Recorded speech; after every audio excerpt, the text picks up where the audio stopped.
Operé a un extraterrestre herido, y cuando su sangre luminiscente manchó mis guantes, supe que nada iba a ser lo mismo. La luz del quirófano cortaba en tiras blancas sobre la mesa. El metal refractaba como si el mundo entero estuviera hecho de bisturí. Había arena pegada a las suelas de las botas del equipo porque habíamos arrancado la criatura del borde del Atacama y traído su silencio helado hasta la sala de operaciones de la base. No era un cuerpo como los que había estudiado. La piel, si así podía llamarse, tenía un tono que cambiaba con la presión, como si respirara color. Al abrir, algo entre membrana y membrillo se deslizó. Un fluido fosforescente bañó mis dedos. No ardía, no olía a nada que pudiera identificar, y sin embargo, cuando me aparté un instante para limpiarme, no pude evitar mirar las gotas. Titilaban con un ritmo que parecía expectante. No hubo palabras. Fue una voz sin sonido que me atravesó como una corriente, no la lengua de ningún humano, sino una impresión directa, una emoción y luego imágenes, que explotó en mi cabeza con la precisión de una lámpara que enciende diferentes escenas. Sentí gratitud y mucho miedo.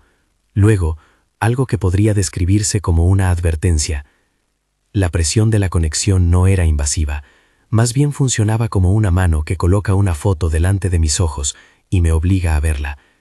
Sentí las montañas, el crujir de metales lejanos y una forma, un objeto enorme, oscuro y pulido que flotaba en la inmensidad, reflejando estrellas y ciudades como si fuera un espejo gigantesco.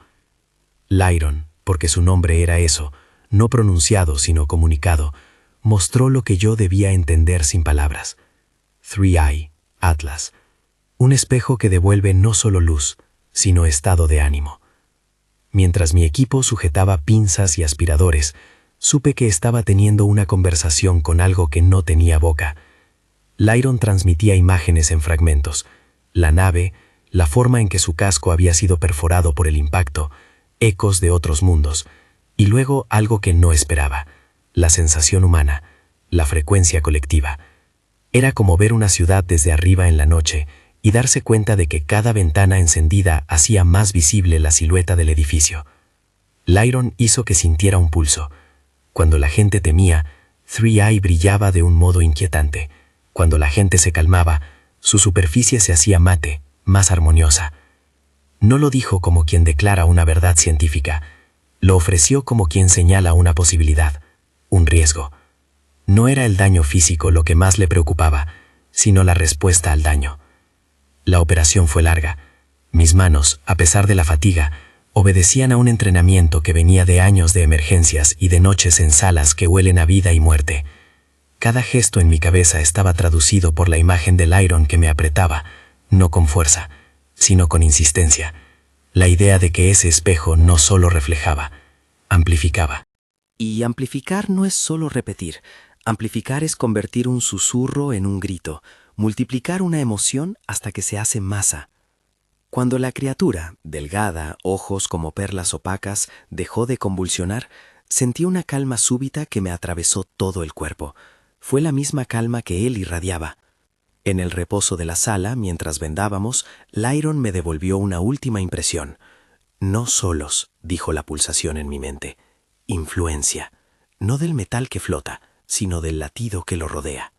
Y entonces, con una imagen que quemó en mi pecho, mostró ciudades con humo, personas corriendo, voces que se volvieron instrumentos tocando una nota discordante que hacía vibrar la superficie del objeto.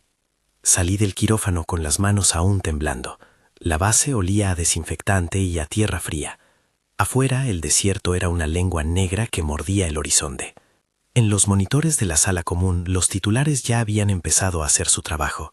Three Eye detectado sobre el Pacífico. Objeto desconocido. Posible amenaza. Gobiernos monitorean. Las palabras en pantalla eran precisas y al mismo tiempo diseñadas para capturar.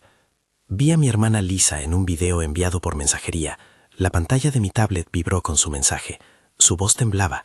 La ciudad donde vive había llenado supermercados en la mañana. ¿Estás bien?, preguntó en el clip. Parecía que la pregunta contenía más de lo que preguntaba. Contenía el miedo de una red entera. Yo no estaba bien. Acababa de tocar algo que me había mostrado un espejo del que yo no sabía si quería mirar reflejado. Si esta historia te intriga y quieres seguir hasta el final para comprender lo que ocultaba Three Eye Atlas, suscríbete y revisa el primer comentario fijado.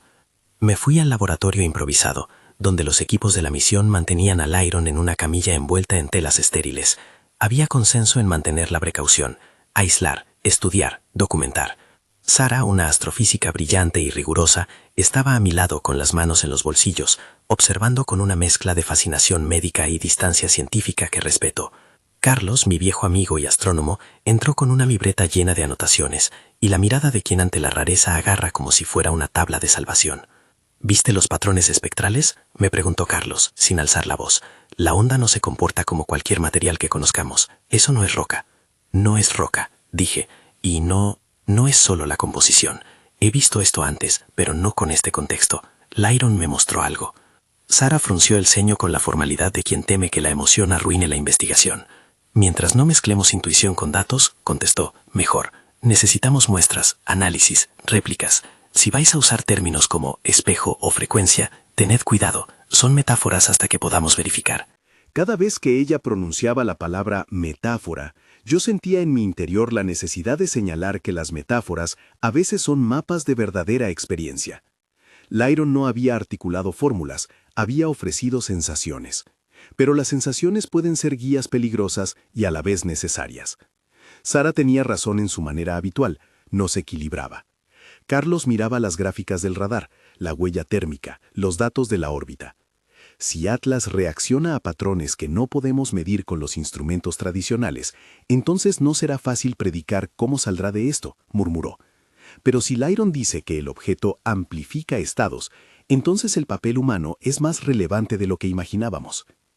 Entre los tres trazamos una línea estratégica de prudencia: mantener a Lyron estable, catalogar todo, evitar filtraciones. Y sin embargo, afuera ya no existía el afuera con normalidad. Las redes hicieron lo suyo. Un fragmento del video de la extracción se filtró, no por nuestra cuenta, y en menos de horas fue viral.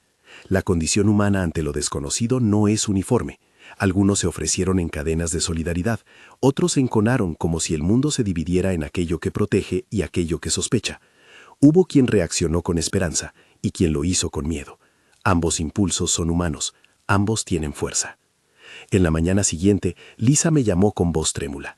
El pánico en su ciudad crecía, estaciones vacías, familias acumulando agua, el rumor de que el fenómeno alteraría mentes. No había base para eso, al menos no la que pudiéramos demostrar. Aún así los mercados se vaciaban y las calles se llenaban de gente que miraba el cielo como si fuera un tribunal. En la televisión los paneles se multiplicaban, analistas hablando con grados de certeza que ninguno podía sostener, predicadores que encontraban profecías, comentaristas que comparaban el episodio con filmes que ya sabíamos de memoria. La atención se alimentaba a sí misma y esa retroalimentación no se parecía a nada que hubiera visto en emergencias normales. Fue entonces cuando recordé la imagen que Lyron me había impuesto con la suavidad de la necesidad, un espejo que refleja lo que la gente trae.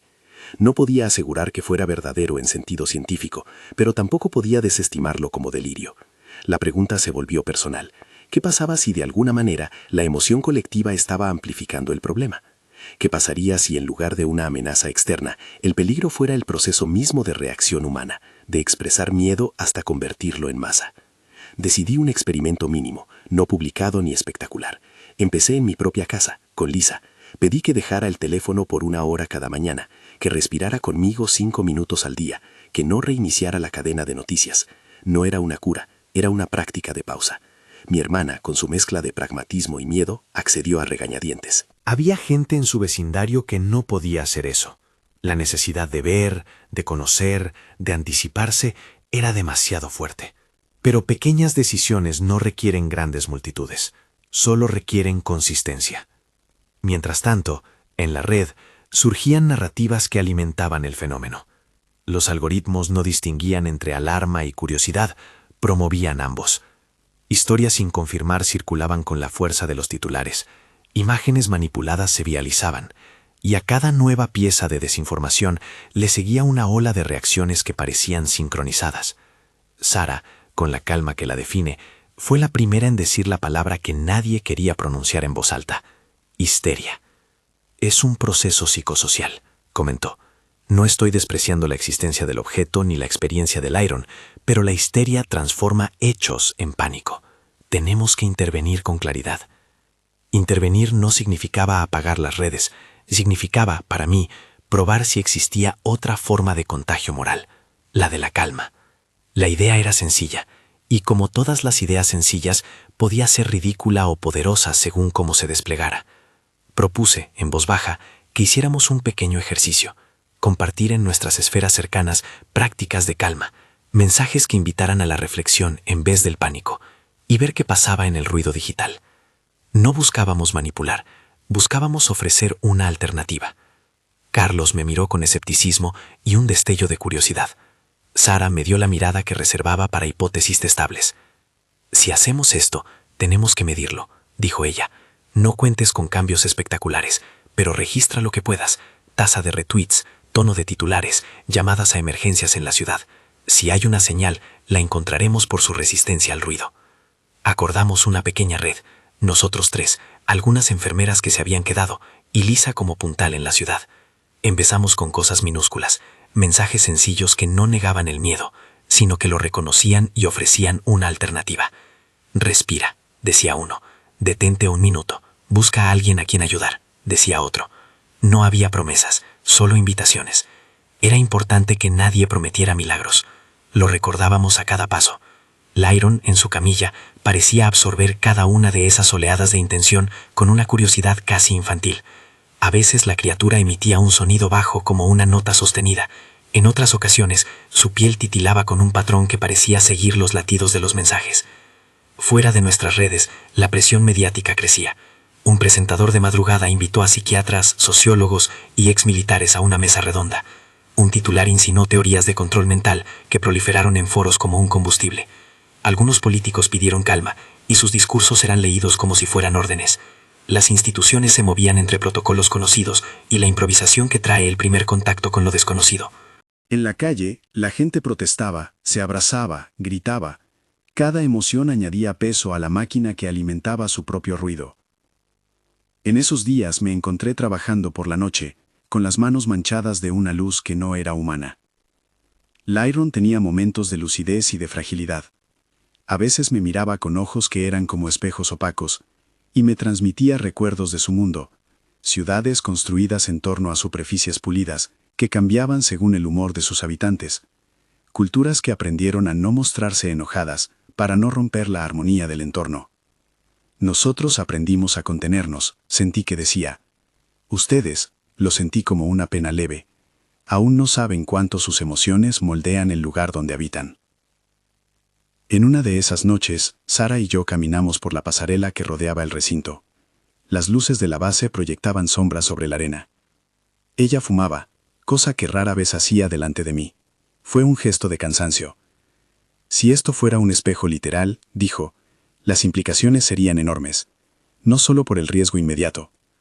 Pensemos qué pasa si las poblaciones empiezan a autoseleccionar emociones como estrategia.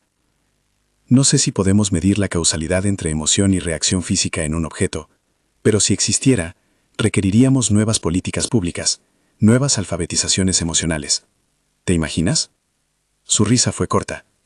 Suena a ciencia ficción. Lo es, respondí. Pero lo que no es ficción es que nuestras reacciones tienen efectos materiales. Hemos visto pánicos que colapsan sistemas sanitarios, histerias que dañan economías. No es que el espejo haga algo por sí mismo, es que el espejo podría amplificar lo que somos capaces de crear. Y si eso es cierto, nuestra tarea no es controlar a otros, sino aprender a sostenernos. Ella me miró con la dureza de alguien que no tolera la poesía cuando hay algo en juego. Sostenibilidad emocional, dijo. Suena bonito, pero es un reto logístico. ¿Cómo propones que la gente deje de tener miedo cuando es lógico? Cuando las noticias sugieren que un objeto desconocido flota por ahí. No propongo que dejen de sentir, contesté. Propongo que no conviertan el miedo en motor exclusivo de sus actos. Que tengan opciones. Si el pánico lleva a comprar en masa, a cerrar fronteras, a culpar, entonces el espejo, si es que lo hace, amplifica eso. Si en cambio elegimos pasos que prefieren el cuidado y la colaboración, entonces el espejo amplificaría otra cosa. No es manipulación, es práctica. Ella soltó el humo y lo dejó ir como un mapa que se difumina. No era suficiente para convencer a la audiencia global.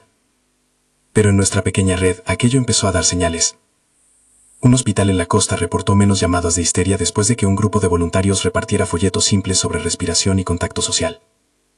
En un barrio, una emisora local empezó a entrevistar a vecinos que hablaban de proyectos de apoyo mutuo. No podíamos atribuir causalidad directa, pero sí constatar cambios sostenibles en microespacios. Cada señal pequeña era una ficha que podría, con suerte, construir un patrón. Carlos, que no creía en la empatía como instrumento de investigación, se convirtió en un converso práctico. Empezó a rastrear la marea informacional, qué palabras se repetían, qué picos de búsqueda coincidían con noticias alarmistas. Su herramienta no era poética, era una hoja de cálculo con curvas.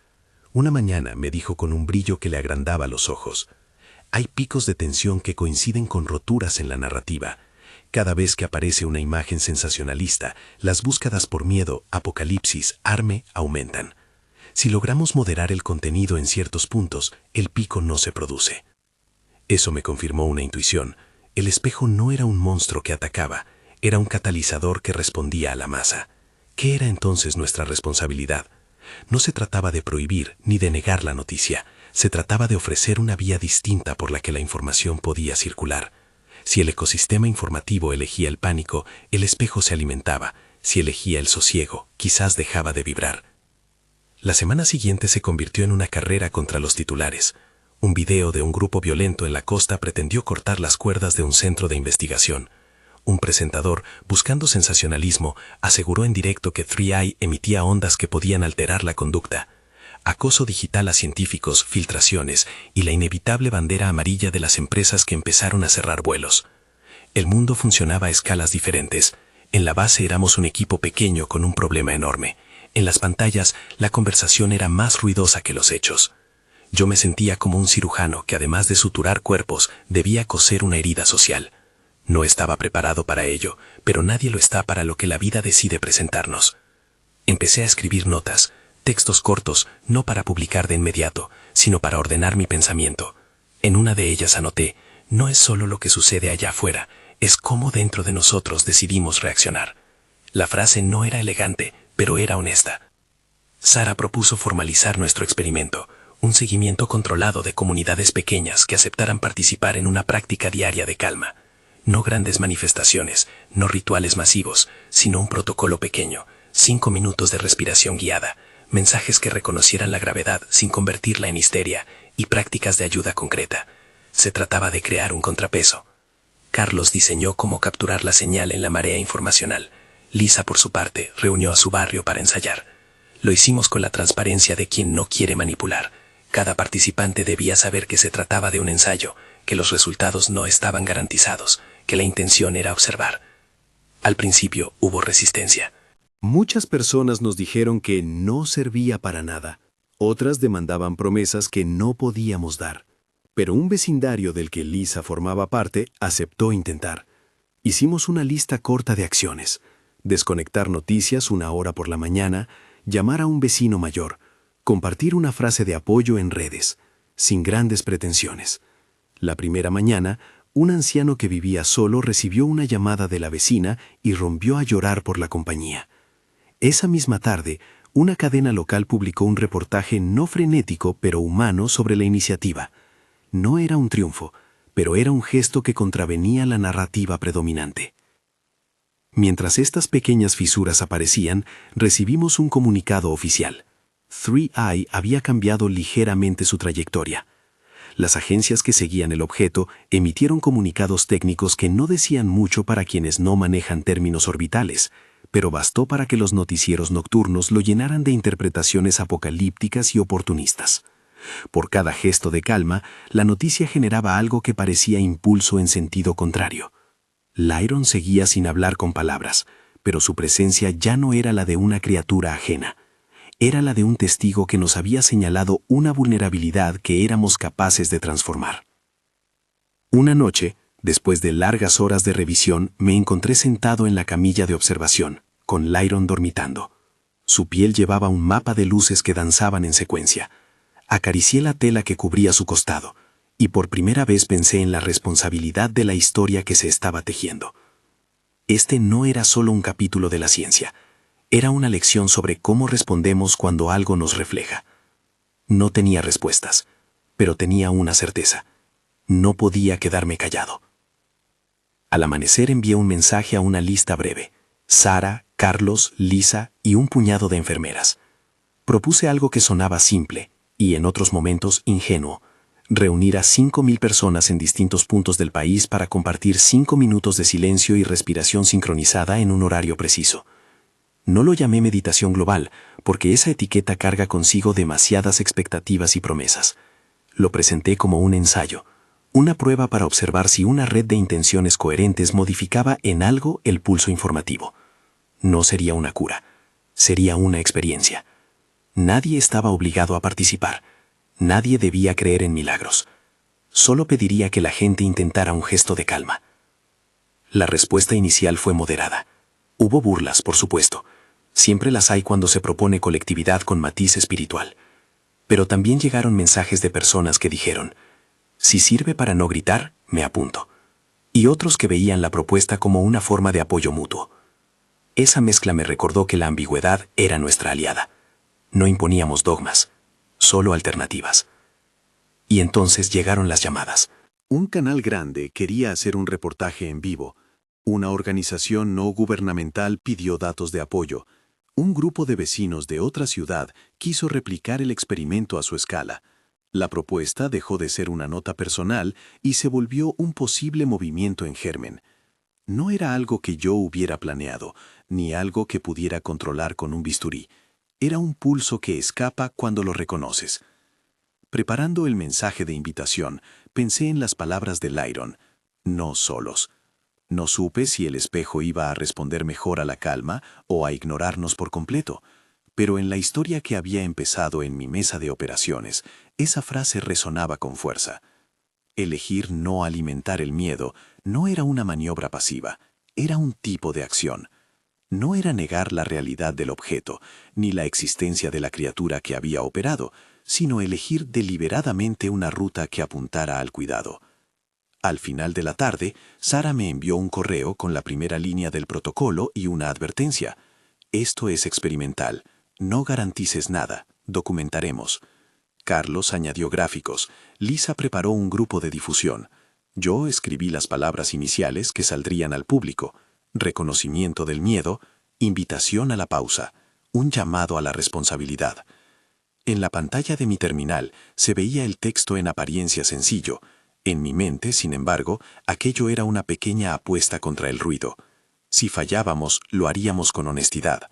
Si funcionaba, habríamos mostrado algo que merecía más investigación. El momento de enviar la invitación llegó, y con él una mezcla de expectación y náusea. Apreté enviar, como quien administra un tratamiento que podría curar o fallar. Al cabo de unas horas empezaron a llegar los primeros registros. Pequeños grupos se reunían, personas solas enviaban mensajes de «estoy aquí». Una emisora local abrió su espacio a quienes querían contar por qué decidían participar. No era una ola incontenible, pero era una fisura en la superficie. Y entonces, justo cuando el experimento daba los primeros pasos, apareció un nuevo elemento. Un grupo que decidió desafiar la iniciativa con su propia narrativa de alarma. Organizaron una vigilia en la costa con consignas que pedían medidas duras y cerradas. Su convocatoria fue ruidosa y visualmente potente. Las cámaras acudieron como a cualquier escenario donde el conflicto promete espectáculo. Para mí, era la primera vez en esa crisis que la polaridad quedaba expuesta en todo su esplendor. Un bando proponía calma y cooperación silenciosa. Otro escenificaba el miedo como motor de acción. La tensión aumentó. Nuestro experimento, que había nacido como una apuesta íntima, se encontraba ahora en el cruce de historias más amplias. No podía evitar pensar en Lyron durmiendo, su piel cambiando con los matices de la mañana, y en la imagen que me había mostrado, un espejo que devolvía lo que le ofrecíamos, magnificándolo. Si la noticia elegía el conflicto, si las cámaras preferían el choque, entonces Atlas podría volverse más agudo. Si elegíamos la calma, tal vez el pulso sería distinto. Nos encontramos esa noche alrededor de una mesa improvisada. Cada uno tenía la certeza de que lo que hiciéramos podía ser mal interpretado, subestimado o ensalzados según el prisma de quien lo contara. Pero no había retorno fácil a la ignorancia. Habíamos visto demasiado para volver atrás. Yo, con la luz de la base proyectando rectángulos en las paredes, respiré y dije: no podemos cambiar el mundo en un día, pero podemos ofrecer una alternativa palpable. Si la gente decide usar su atención para ayudar en vez de destruir, habremos hecho algo que vale la pena. No es una promesa, es una posibilidad.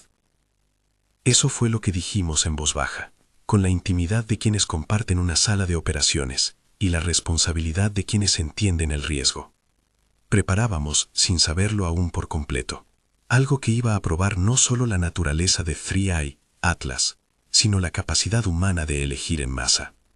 No sabíamos si el espejo iba a corresponder, pero la urgencia, esa mezcla de miedo y oportunidad, nos empujaba a intentar.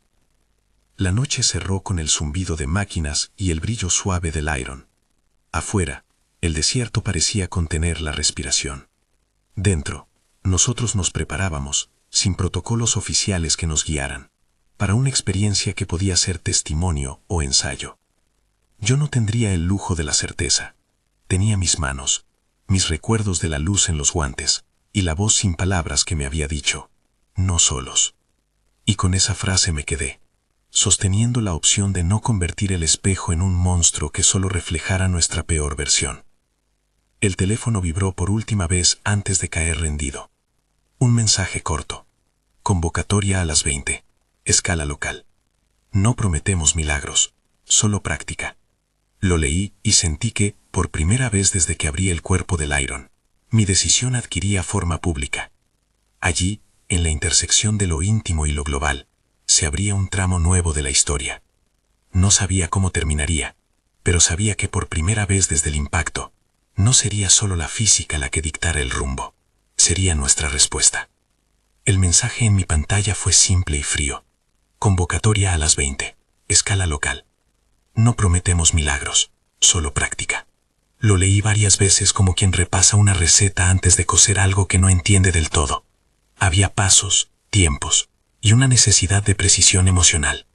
A las 8, las plazas y salones comunitarios, algunos parques y balcones, se llenaron con decenas, luego cientos de personas, que habían decidido probar un gesto pequeño en medio del ruido.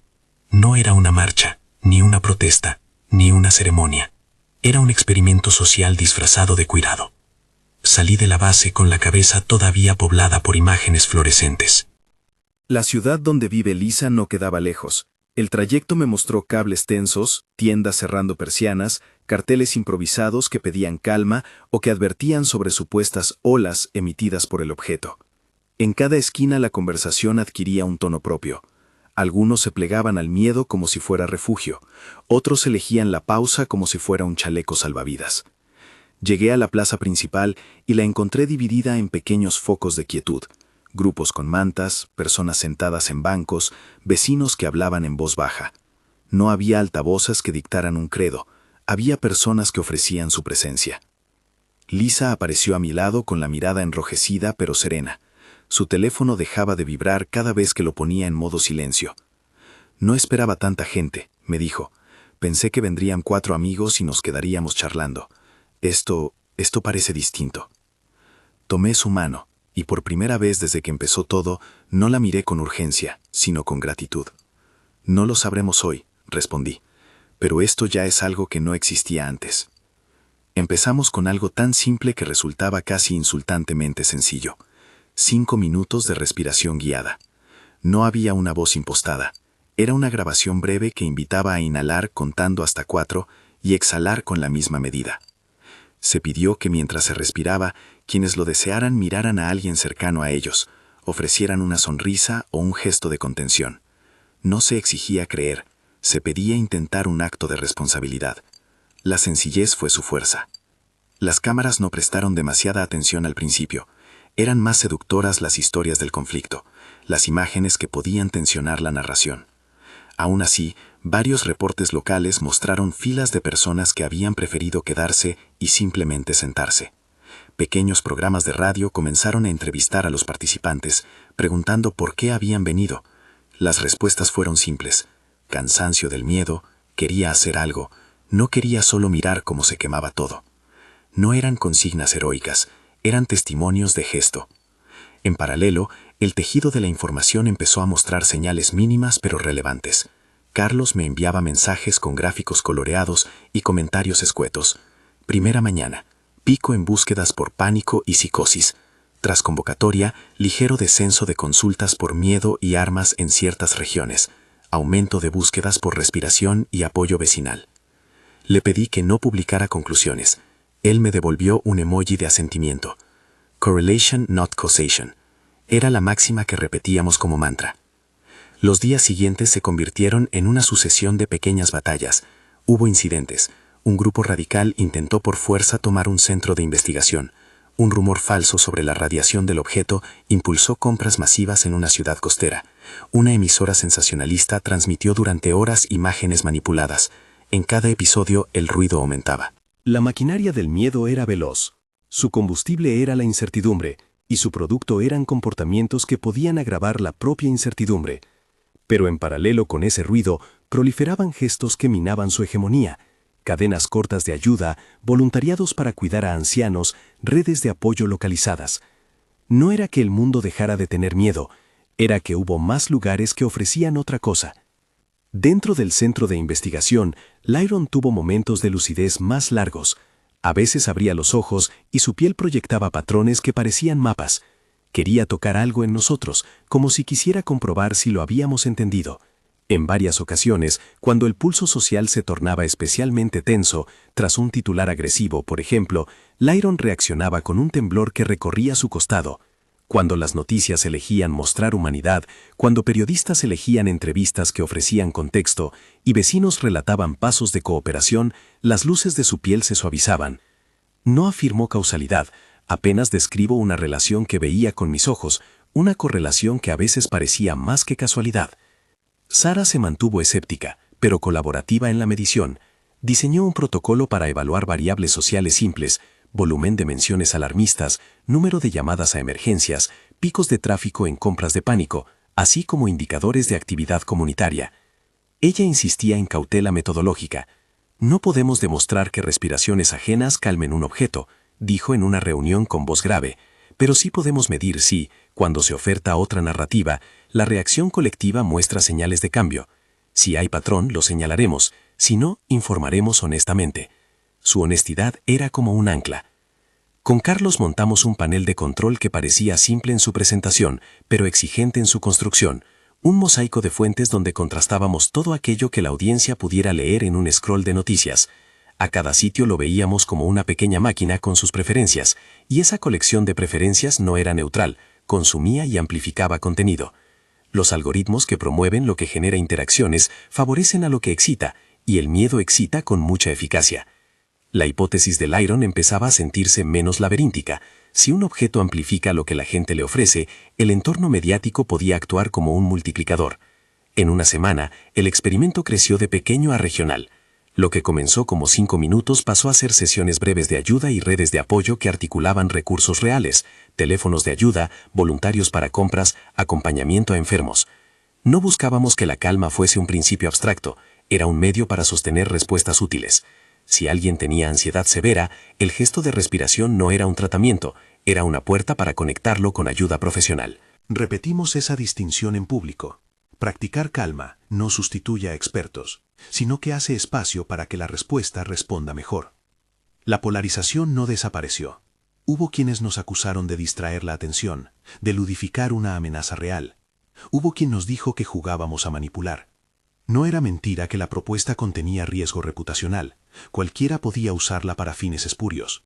Por eso operamos con transparencia. Cada convocatoria venía acompañada de información, fuentes y la reiteración de que se trataba de un experimento abierto y sin garantías. La franqueza funcionaba como escudo ético. El día que decidimos ampliar la convocatoria a escala nacional, algo cambió en el pulso emocional de la conversación. No fue un éxito democrático inmediato, ni una ola que lo inundara todo.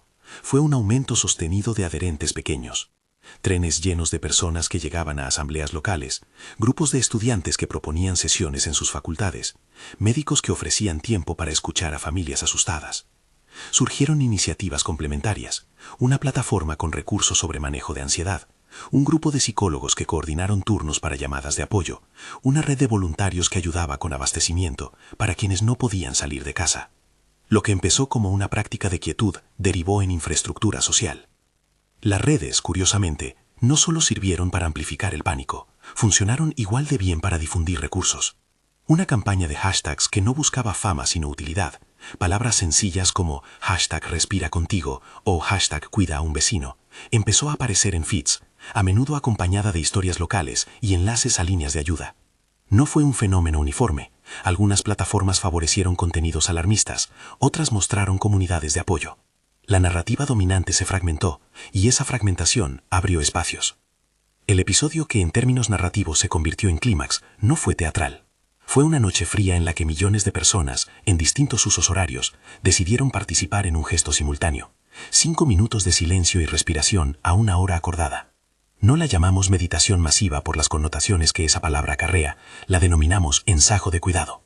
Al principio hubo chistes y sarcasmos en las redes, la gente desdeñó la idea o la trató como curiosidad.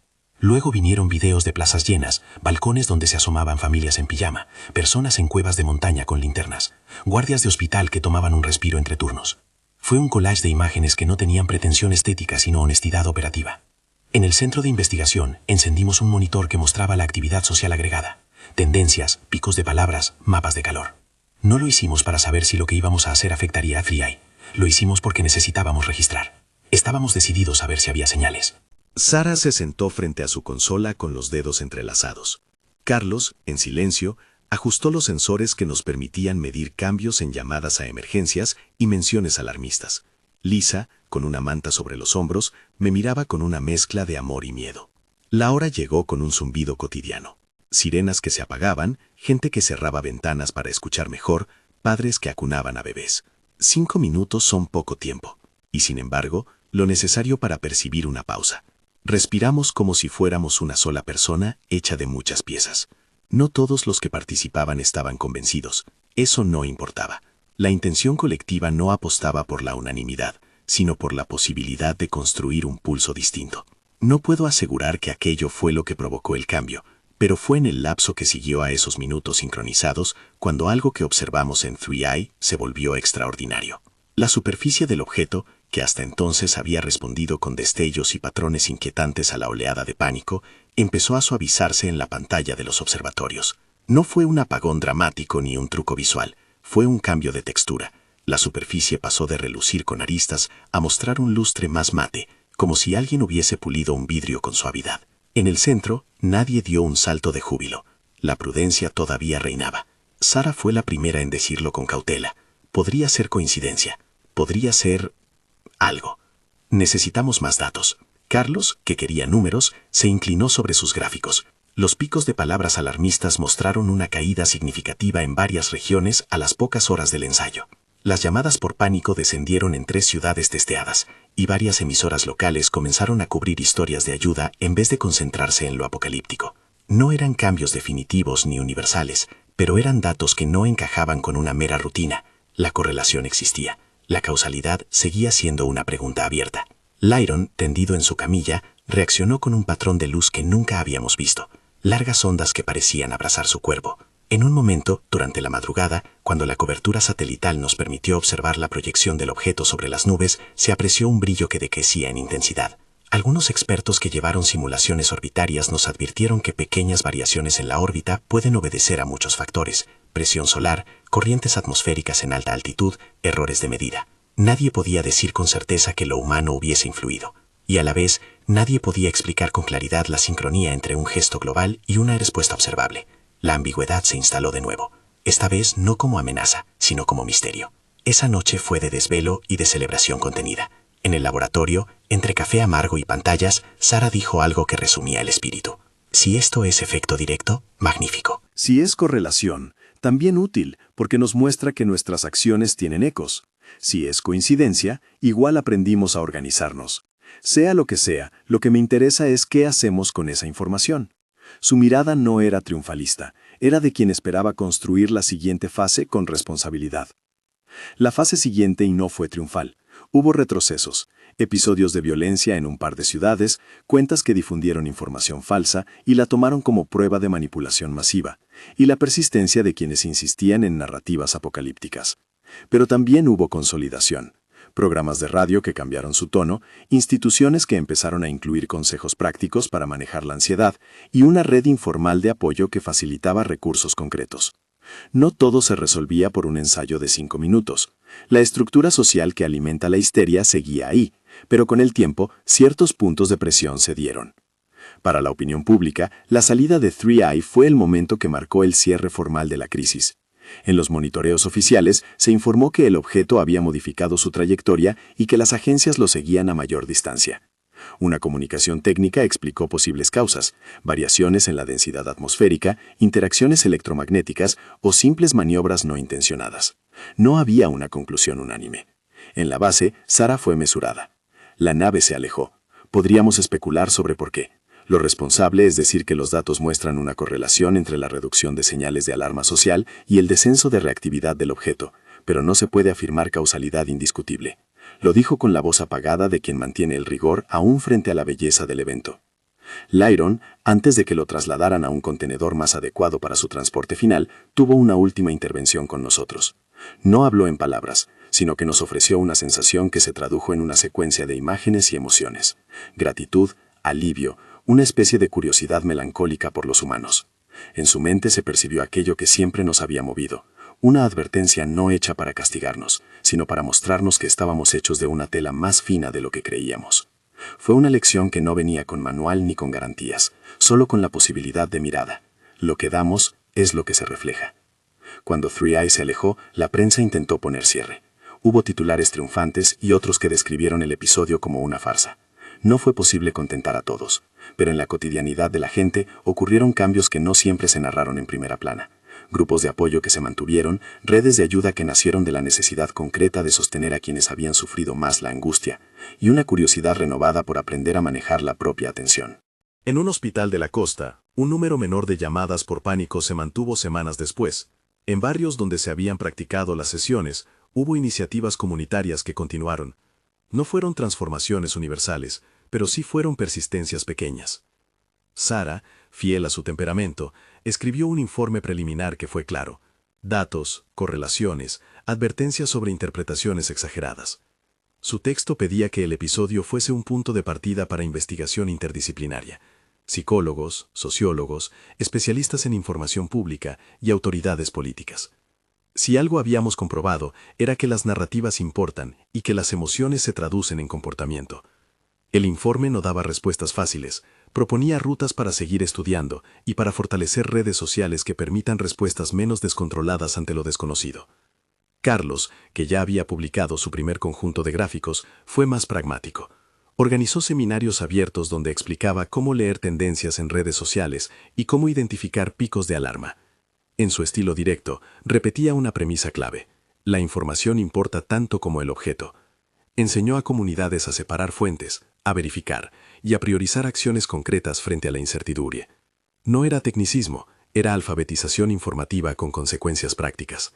Lisa, la que había empezado todo esto con una tabla de compras vaciada por el pánico, se convirtió en un ejemplo local de cómo una persona puede, con pequeñas decisiones, sostener a su entorno. Su barrio formó un grupo de apoyo que continuó reuniéndose los domingos para cuidar jardines comunitarios y visitar ancianos. No era un movimiento masivo, era algo más recatado y persistente. Para ella, el aprendizaje fue personal, la posibilidad de elegir pausas, de no dejar que el miedo sea la brújula. En mi caso, la experiencia me cambió en algo que no sabía describir con precisión. Volví a la clínica con la sensación de que mi oficio tenía dos caras, la técnica y la moral. Sigo siendo cirujano, y mi deber con la anatomía humana no ha perdido peso.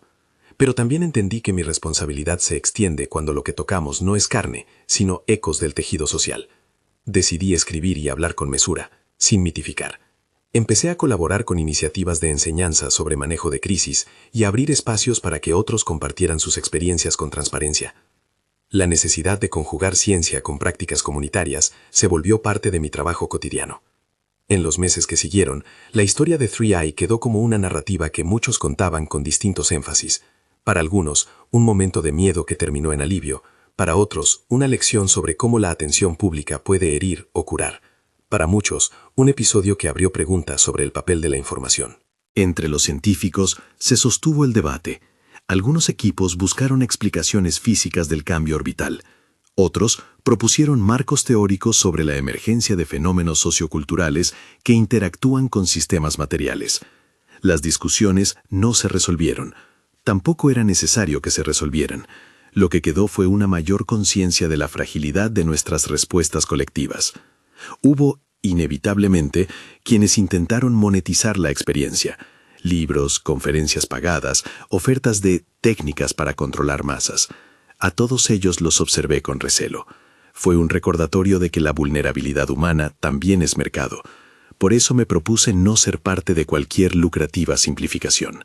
Quise, en cambio, documentar con honestidad, compartir recursos y subrayar la noción que tantas veces repetimos.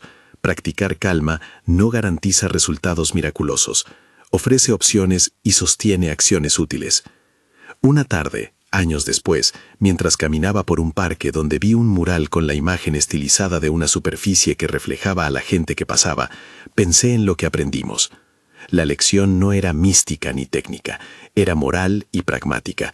Nuestras reacciones importan, no porque sean mágicas, sino porque configuran el contexto en el que los problemas se vuelven manejables o se tornan devastadores. Prácticas sencillas, apagar el ciclo de rumores, ofrecer ayuda concreta, reducir la intensidad de la alarma, pueden cambiar cómo una comunidad responde. Esa fue la enseñanza más tangible. Esa tarde volví a escuchar la última transmisión que tuve con Lyron, no con esperanza de encontrar ciencia en ella, sino para sostener su intención. No solos. Era una frase que resonaba con múltiples significados. Para Lyron, era una constatación de que en muchas culturas su especie no podía manifestarse sin el pulso de su colectividad. Para mí, era un recordatorio de que, a pesar de la individualidad, vivimos en un tejido donde cada gesto tiene eco. Quiero cerrar contándote algo importante y siendo completamente franco. Lo que te relato es una obra de ficción especulativa. Está basada en preguntas y en modos de imaginar cómo podría ser un contacto que nos obligara a mirar nuestra conducta. No pretende afirmar verdades científicas sobre objetos interestelares ni prometer efectos garantizados por prácticas colectivas. Sin embargo, si hay algo que puedes llevarte de esta narración, es una invitación práctica y ética. Observar cómo respondes ante la incertidumbre y, si lo deseas, probar pequeñas prácticas de calma y ayuda concreta en tu entorno. No son recetas milagrosas, son herramientas humanas que ayudan a sostener la convivencia. Si esta historia te movió y quieres continuar la conversación, escríbeme en los comentarios. ¿Qué frecuencia eliges? ¿Miedo o paz?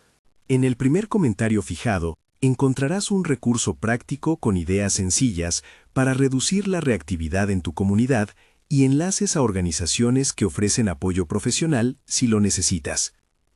No prometo que cambiará el mundo, pero sí creo que puede cambiar una esquina del día a día. Y a veces, una esquina basta para que el resto no termine en llamas. Gracias por sostener la escucha hasta aquí. La historia de 3i terminó en su alejamiento, pero la lección no se fue con él. Se quedó en pequeñas comunidades, en redes de apoyo, en la práctica cotidiana de quienes decidieron probar una alternativa a la histeria. Ninguna certeza absoluta se ofrece en este relato, solo la posibilidad de elegir una y otra vez el cuidado sobre el pánico. ¿Te unes a esa elección?